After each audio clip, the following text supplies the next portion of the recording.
প্রিয় দর্শক, আসসালামু আলাইকুম। আমি মামুন আবরার আছি আপনাদের সাথে নতুন আরেকটি ভিডিও নিয়ে।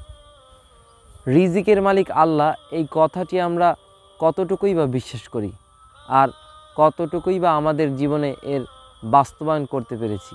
আমরা যদি একটু লক্ষ্য করি, সুন্দরবনের একটি বাঘ, তার দিনে কমপক্ষে 60 কেজি হরিণের মাংস লাগে, যার বর্তমান বাজার মূল্য প্রায় 1,20,000 টাকার মতো। সে যদি গরু কিংবা মহিষের মাংসও খায়, তাহলেও প্রায় তার বাজার মূল্য প্রায় 60 থেকে 70,000 টাকার মতো। কিন্তু বাঘের কি কোনো আয় আছে? বাঘের কোনো আয় নেই, বাঘের কোনো ইনকাম নেই, কিন্তু তারপরেও সে দিব্যি স্বাচ্ছন্দ্যে তার জীবনযাপন করে। কিন্তু আমরা মানুষ, আমাদের 250 গ্রাম চাল আর সাথে কিছু মাছ মাংস তরকারি লাগে, কিন্তু তারপরেও আমরা রিজিকের জন্য আমরা চুরি করি, অন্যের হক ঠকাই এবং সুদ ঘুষ কতই না নানান ধরনের অসাধু পন্থা অবলম্বন করি আমাদের রিজিকের জন্য। কারণ বাঘ চিন্তা করে যে আমি কালকে কি খাবো, আর আমরা চিন্তা করি যে আগামী 20 বছরে কি খাবো।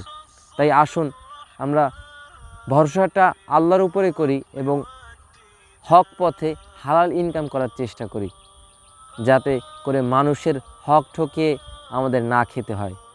আল্লাহ তার নিজের হক সেটা আল্লাহ মাফ করবেন, কিন্তু বান্দার হকুল ইবাদ আল্লাহ কখনো মাফ করবেন না। তাই আসুন আমরা হালাল রিজিক ভক্ষণ করার চেষ্টা করি, সুদ ঘুষ এবং অসাধু পন্থায় আমরা অর্থ উপার্জন করা বন্ধ করি। ভালো থাকবেন, সুস্থ থাকবেন। আবারও দেখা হবে পরবর্তী কোনো ভিডিওতে। আসসালামু আলাইকুম ওয়া রাহমাতুল্লাহি ওয়া বারাকাতুহু।